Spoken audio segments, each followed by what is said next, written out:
안녕하세요. 오늘은 3월 모의고사 주요 문항들을 분석해 보도록 하겠습니다.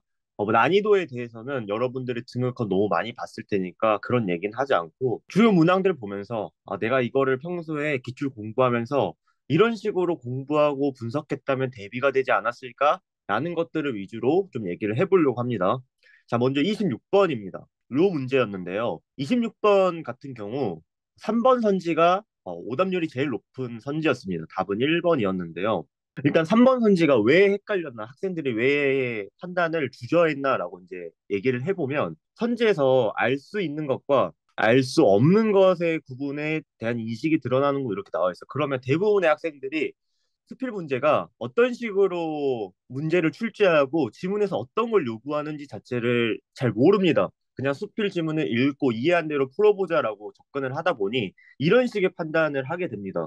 나무하는 아이들에게 던진 지난 일이라는 게 이게 알 수 있는 것과 알 수 없는 것의 구분에 대한 이야기가 맞나?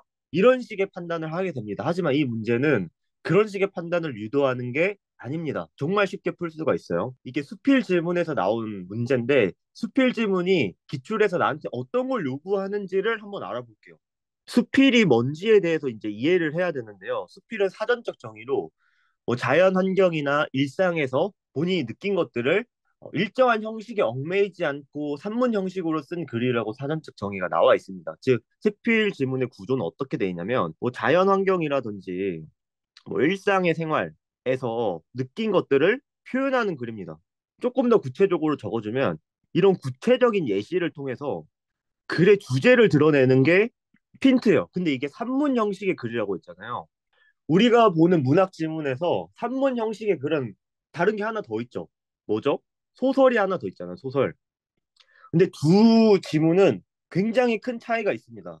제일 큰 차이가 뭐냐면 수필과 소설은 분량에서 차이가 많이 나요. 그러니까 수필은 정말 지문이 짧고요. 소설은 지문이 정말 길어요. 여러 장면으로 구성이 되죠. 이게 굉장히 큰 특징이 있는 게 같은 주제로 글을 쓰더라도 수필은 글을 쓸 수 있는 분량이 적기 때문에 어떤 구체적인 예시를 제시를 하면 반드시 이 구체적인 예시로 내가 말하고 싶은 주제가 뭔지 이걸 보고 느낀 점이 뭔지를 반드시 지문에 명시를 해줍니다. 그래야만 이 한 장면 안에 내가 말하고 싶은 예시에 대한 설명을 다 할 수 있어요. 근데 소설 같은 경우는 지문의 분량이 워낙 많다 보니까 그냥 장면을 이어서 보여주기만 하더라도 독자가 지문을 다 읽고 보니까 장면들 다 연결해 보니까 이런 내용을 전달하고 싶었겠구나라는 게 가능한데 수필은 그게 쉽지가 않습니다. 그래서 구체적인 예시가 제시가 되면 가급적 그 구체적인 예시가 제시하는 바 글의 주제가 명시되어 있습니다. 문장에. 그래서 수필 지문은 두 가지의 출제 포인트로 나오는데요. 일단 첫 번째는 이런 수필의 특성에 맞춰서 예를 들어 구체적인 예시가 지문에 이렇게 제시가 된다라고 칩시다. 주로 이제 보기 문제에서 이렇게 내는 거예요. 붉은 글씨로 이제 나오겠죠. 붉은 글씨로 지문에 표기가 되어 있고 뭐 예시가 이렇게 나왔다라고 칩시다. 글의 주제에 해당하는 내용에 해당하는 굵은 글씨가 또 따로 존재합니다. 그러면 이런 식으로 뭐라 A라는 이 구체적인 예시는 여기에 연결되는 거야 아니면 여기에 연결되는 거야? 그러니까 주제를 나눠 놓고 이제 매치시키는 걸 요구를 하죠. 예시와 주제를 매치시키는 걸 이제 주요 출제 포인트로 놉니다. 그럼 여러분들이 생각해 보세요. 그럼 글이 어떤 구조로 쓰여져 있어야 될까요? 만약에 글의 주제가 하나밖에 없어요.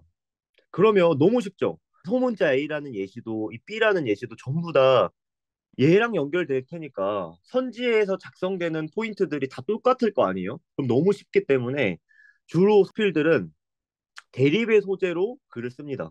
그래서 얘가 여기에 매치되는지 여기에 매치되는지를 물어보는 게 주요 출제 포인트고 지문을 보면서 이 굵은 글씨들을 각각의 주제에 맞게 매치시키는 게 이제 주요한 출제 포인트 중 하나입니다. 이럴 경우에는 보기에서 별다른 내용에 대한 구체적인 설명이 없이 지문의 주제가 나와 있으니 너가 그걸 직접 매치해봐라는 형태로 나오고요. 두 번째는 어떻게 나오냐면 일반 보기 문제 형태처럼 됩니다. 이제 지문에 있는 실제 표현과 지문에 있는 실제 표현을 연결하는 문제라면 일반적으로 현대시 보기 문제처럼 보기에서 정보를 다 제시하고 내용을 다 제시하고 지문에 있는 표현을 여기에 매치시키는 형태의 문제를 냅니다. 이럴 경우에 보기가 되게 구체적으로 써져 있죠. 내용이 이런 내용이야. 이런 주제를 얘기해라고 써져 있고, 요번 문제 같은 경우 보시면 굉장히 구체적으로 이제 써져 있죠. 이 글에서는 질문들이 나오고, 이 질문들은 인물의 생각이나 경험에서 촉발되어 다양한 반응을 이끌어내고, 알 수 있는 것과 알 수 없는 것의 구분, 인식과 삶에 대한 깨달음을 없다. 글의 주제가 굉장히 자세히 써져 있잖아요.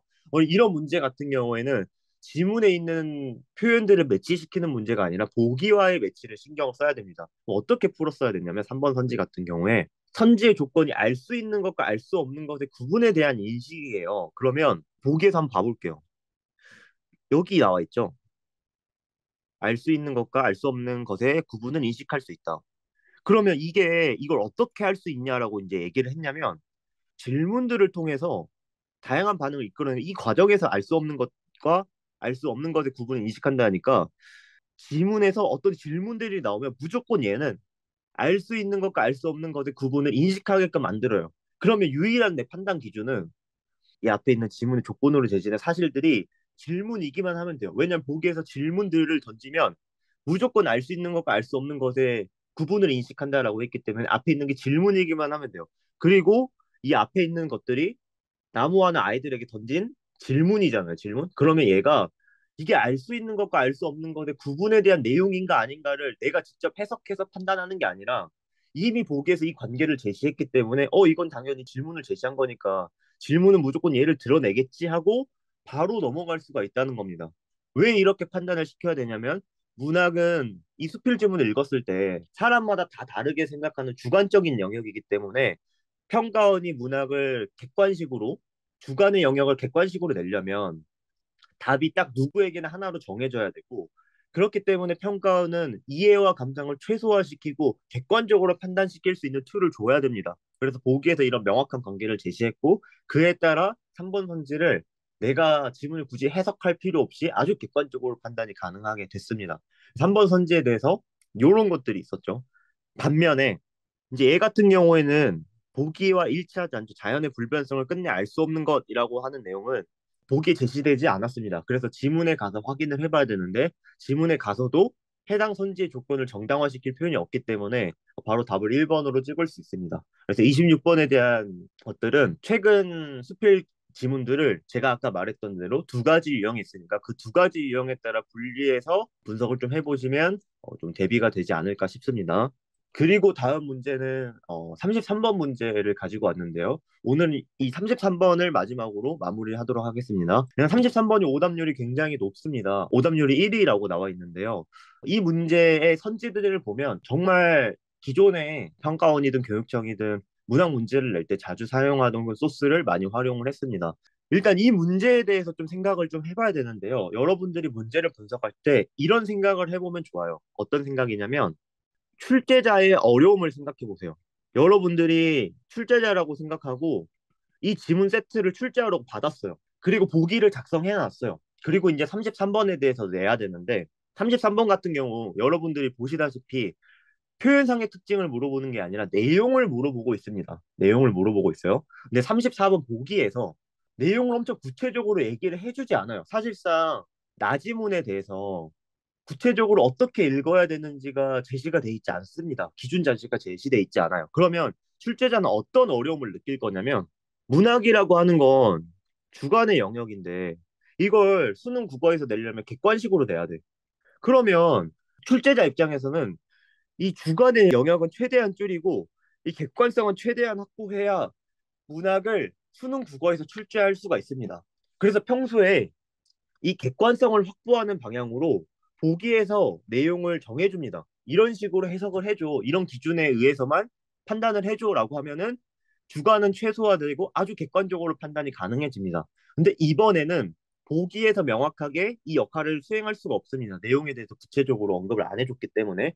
그럼 사실상 이 문제 유형은 어떤 것이 되냐면 내용 문제를 물어보는데 보기가 없는 형태입니다. 평가원은 보기가 없는 형태에서 내용 문제를 총 세 가지 유형으로 냅니다. 세 가지 유형으로 내는데요. 그 중에 하나의 방식을 여기에서 좀 사용을 했습니다. 그걸 하나씩 봐보려고 하는데요. 1번부터 3번 선지까지 하나 묶고, 그다음에 4번하고 5번 선지를 따로따로 하나 묶어 볼게요. 일단 1번하고 3번 선지는 같은 출제 포인트를 가지고 있는데요. 이 문제의 선지를 이해하기 위해 다른 평가원 선지를 한번 볼게요.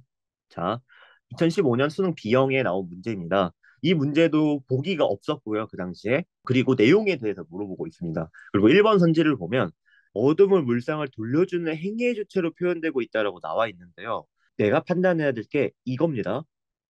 근데 지문으로 돌아가 보면 어둠은 물상을 돌려주다라는 표현이 있습니다. 선지에 있는 표현 돌려준다라는 표현하고 여기에 돌려준다라는 표현이 겹칩니다.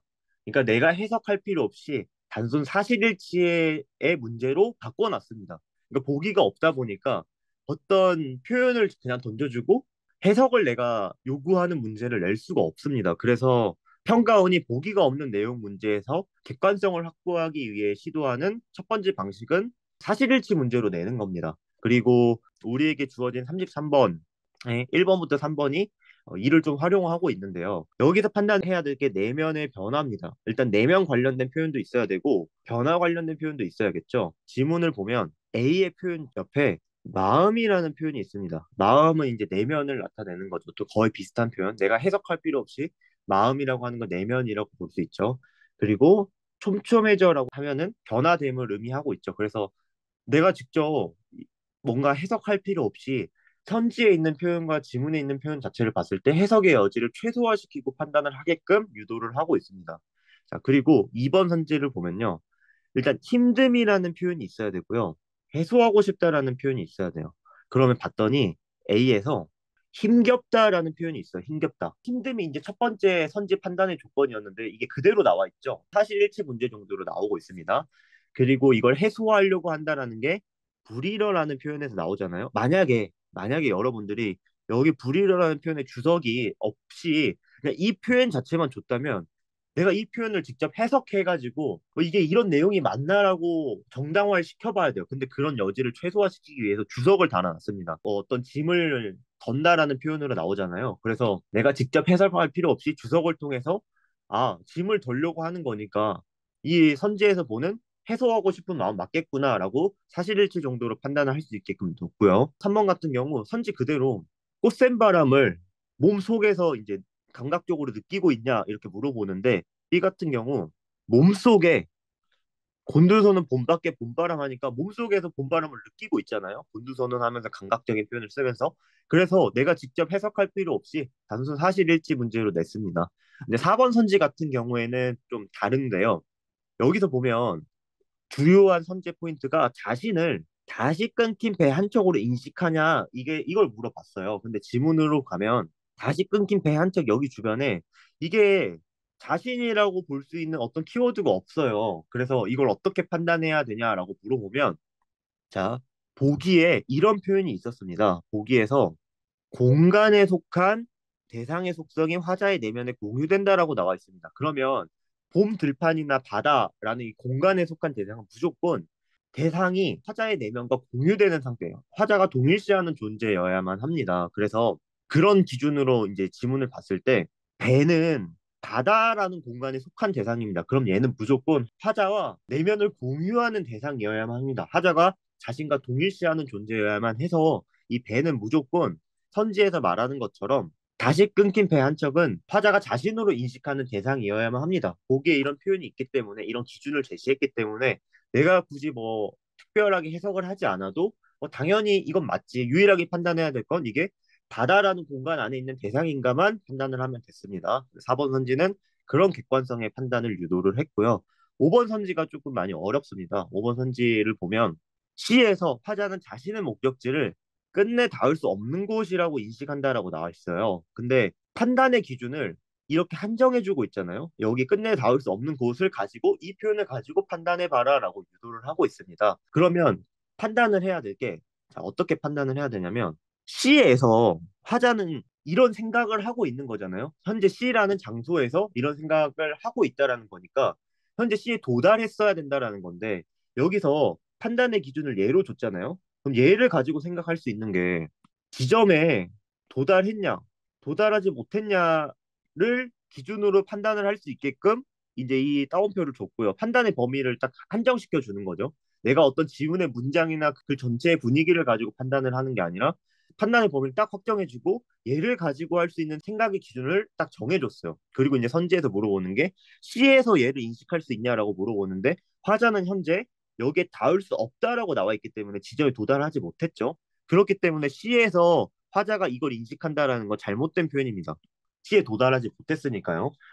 요 문제는 요런 식의 판단을 좀 냈는데 평가원이었다면 조금 더 이게 C라는 장소에서 화자가 이런 행위를 하는가 마는가에 대한 표현을 조금 더 명확하게 줬을 것 같아요. 근데 여기서 그냥 C에서 화자는 이걸 인식한다라고 나와 있으니까 이제 대부분의 학생들이 이게 판단의 기준인지를 좀 많이 놓쳤을 것 같아요. 그래서 이 문제는 살짝 좀 아쉬운 문제가 아닌가라고 생각이 듭니다.